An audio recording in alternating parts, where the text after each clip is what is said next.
G'day folks, welcome back to another update for the German DAX and the Japanese NIKKEI. Now these have also taken a dump in the last few days, similar to the S&P and the NASDAQ, which I just put a video out a few minutes ago. So not much is different here with these also. So let's first of all, if you want to learn how to trade with some basic chart analysis and start reading the market in a better, more informed way, why not just join, especially if you're a newbie, join our Pete's Investing +1 video series. I will be putting out a video about once a week, going through the very basics of reading and setting up your charts and understanding them. So these will be coming out almost about once a week. Before you go any further, make sure you hit that like and subscribe button to support the channel. First, looking at the outlook, as of today, April 7, the German DAX market volatility. The DAX experienced a significant drop recently, attributed to global economic uncertainties and geopolitical tensions. Valuation concerns that the index is considered overbought, suggesting potential caution among investors. Government policies. Germany's fiscal policy shifts have provided some support to the DAX, with forecasts suggesting potential growth to 25,000 to 26,000 points. For the NIKKEI, tariff impacts. Recent US tariffs have raised concerns about Japan's economic recovery, particularly affecting the banking sector. Market performance. The NIKKEI has seen declines due to fears of global recession, spurred by trade tensions. And in terms of future outlook, despite current challenges, some forecasts predict the NIKKEI could rise to 42,500 by year end, contingent on improved corporate outlooks and resolution of trade uncertainties. So similar to the US markets I covered a few minutes ago, the German DAX here on the long-term trends, you've got the monthly, the weekly and the daily. You can see there the CCI has already broken into that moving average range on the monthly, giving us a somewhat neutral positioning. The price is still above the moving averages, although we've got a very big bearish candle at the moment. So somewhat neutral, I would say, on the monthly.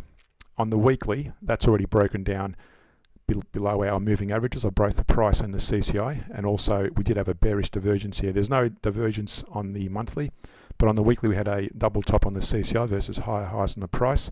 And that's a bearish divergence. And that's already broken through our 23-38% range today so far, this week.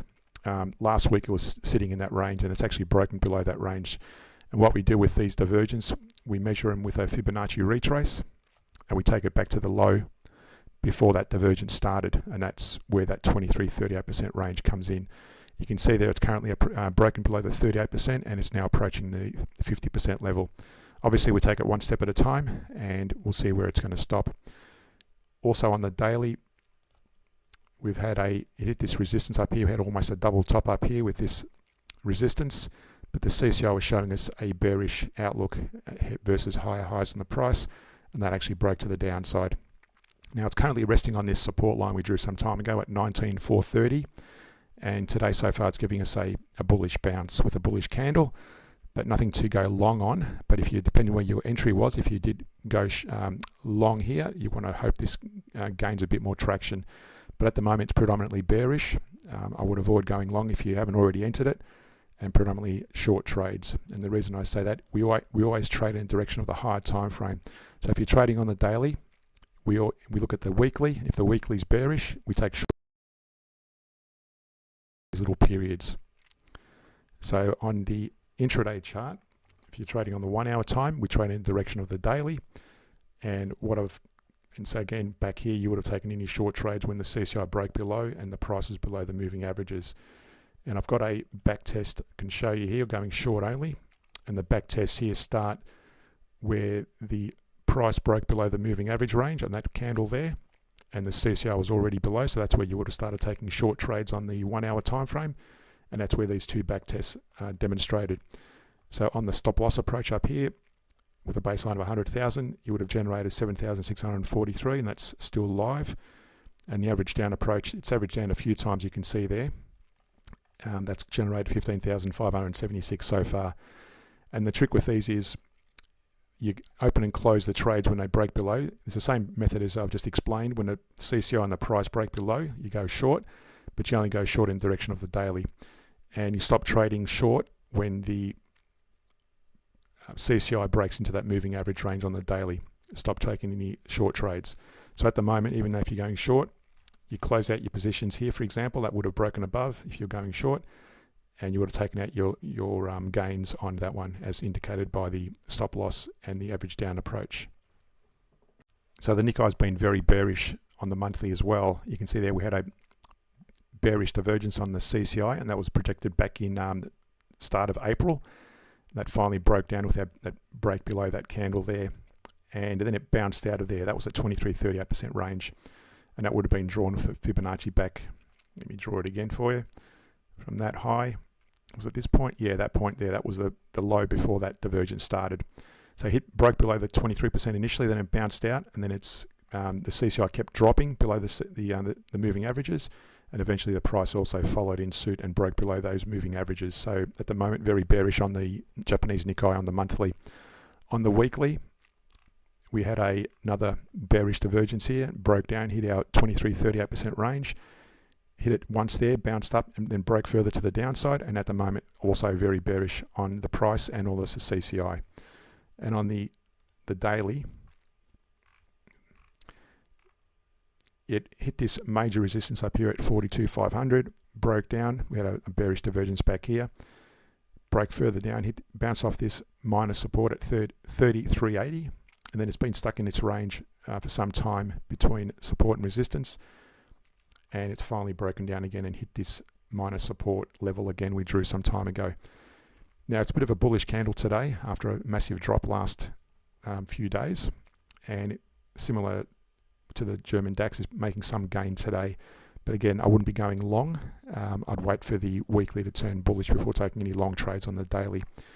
And if we go to the 1 hour time frame, in terms of the back testing, you can see here you would have gone short from that candle back there, and that's indicated here on the 1 hour time frame. And the stop loss approach here is generated so far 12,653, and the average down approach has generated 55,600 roughly, and that's in yen.